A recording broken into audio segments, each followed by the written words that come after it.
What is up, everybody? I am NerdRage36, and today I am going to follow up my Jak and Daxter timeline video with a brand new video idea that I hope to turn into a series, and this is something I like to call What Could Be.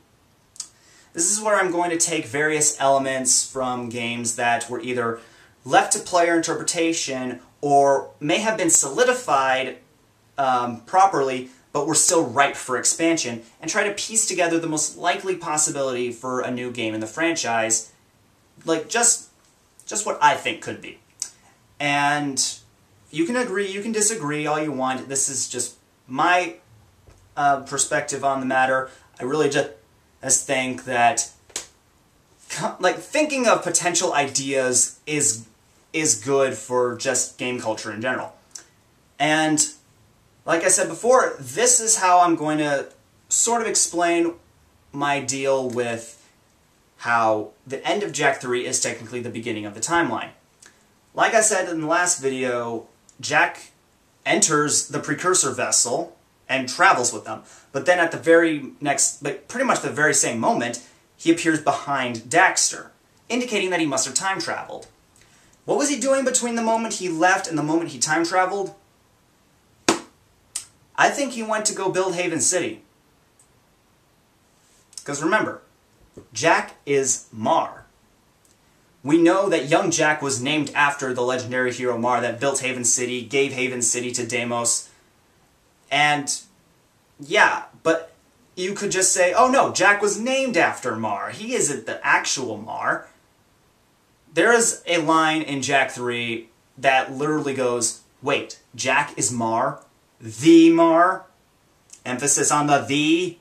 There's no other way to interpret that. Jak is the original Mar.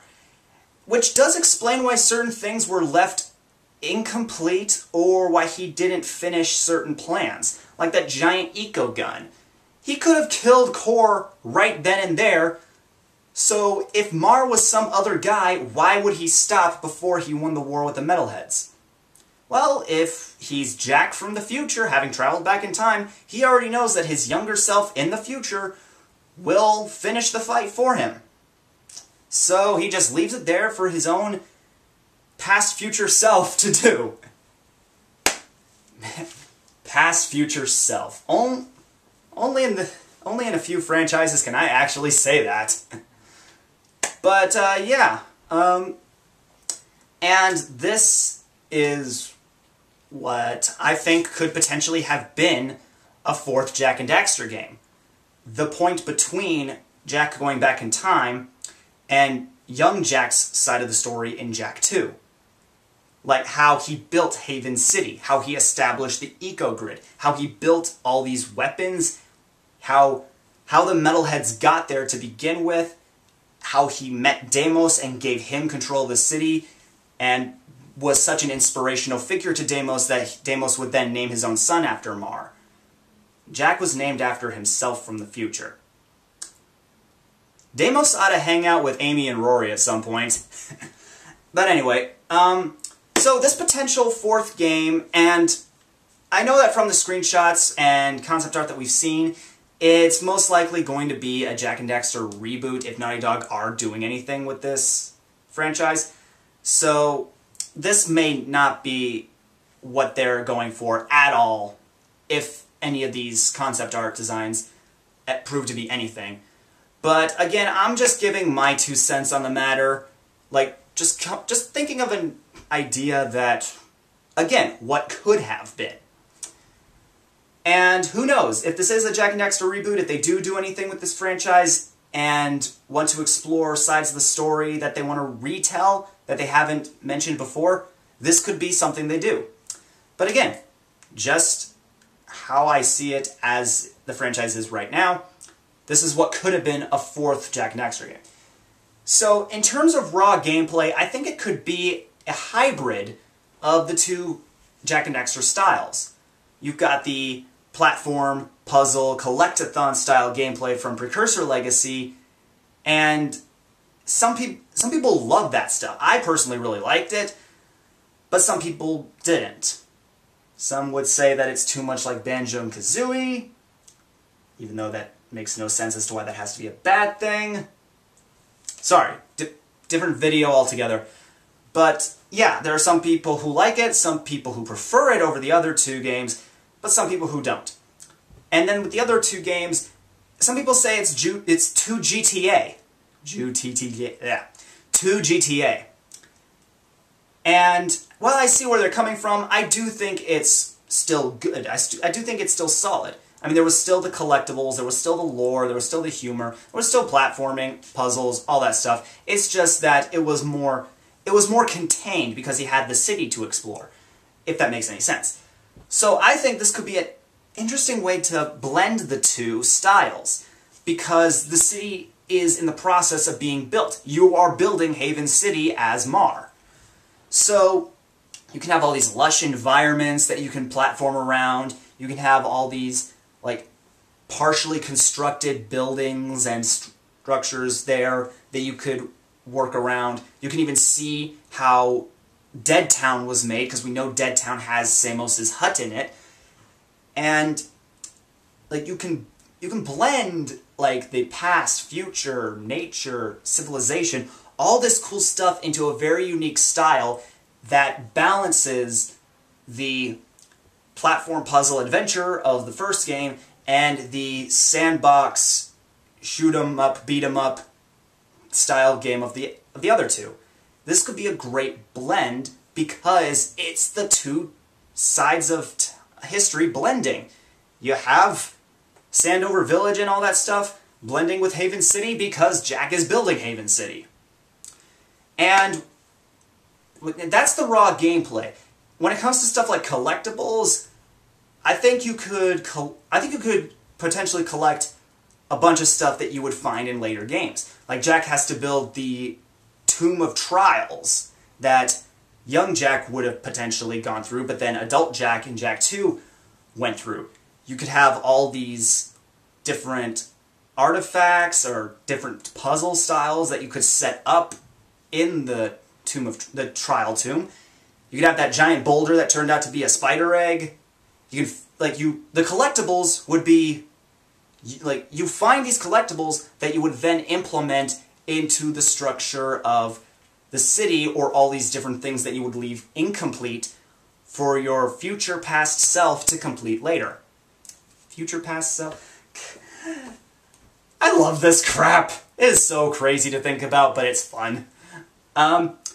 You could even collect all the pieces that you need to build the eco gun. You could do quests for certain people, like in the first game, but instead of getting power cells out of doing favors for people, you get their services. Like, this is how you could meet Deimos.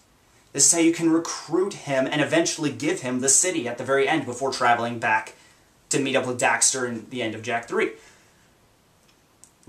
This is how you can explain certain elements that were in 2 and 3 that we just accepted or we felt made too many plot holes. This could fill those plot holes. And we could even see how the war with the Metalheads started. Like, the precursors were being chased by the Metalheads back to this planet, and then Jack, as Mar, helps them. And even takes the precursor trio that we know that was in the planet's core and helps seal them away with this planetary weapon that they may need at some point. And hey, Jack knows of the Dark Makers. He could tell them, trust me, we're going to need this later on. And that's sort of it. I could really go into more detail, and I kind of want to, but that's sort of really it. I can't...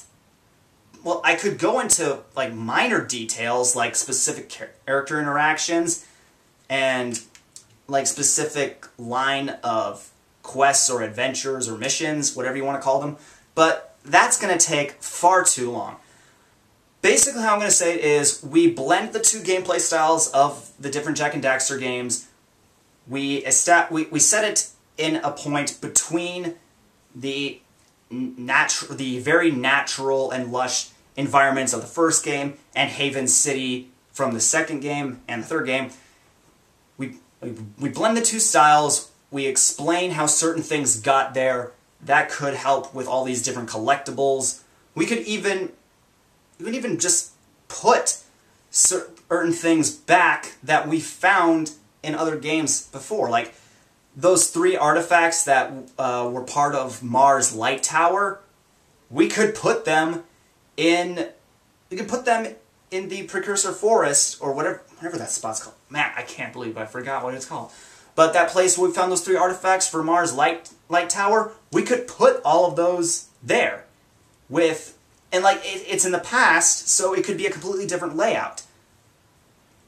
Stuff like that, I really would like to expand on more, and if you want me to expand on different elements, I could do other videos on that, but this is getting, like, way too cumbersome, and I could go on forever. Again, I freaking love Jak and Daxter. But again, basic breakdown, a 4th Jak and Daxter game could have taken place between when Jak went back in time with the Precursors at the end of Jak 3, and young Jak in Jak 2, where we build Haven City, we recruit various people that we eventually meet in later games, and just basically, like, round off how this lore works. Like Mar was this legendary hero, and Jak becomes a legendary hero through these various games, and we're constantly hearing of Mar's escapades, but little did we know that we were going about Mar's escapades ourselves. And that, I feel, could have been an amazing concept for a Jak 4. Before I end this off, I'm gonna leave you with this one idea. The Jak and Daxter games have been named after the main characters, and particularly Jak with the 2nd and 3rd game. But since we know that Jak's true name is Mar, what I think could have been the name of a 4th Jak and Daxter game, and this is something my brother and I were talking about constantly as kids, the 4th Jak and Daxter game could have been called Mar. Anyway, guys, that is it for this one. I hope you enjoyed it. If you did, be sure to subscribe for more. Have an awesome day, and I will see you all next time.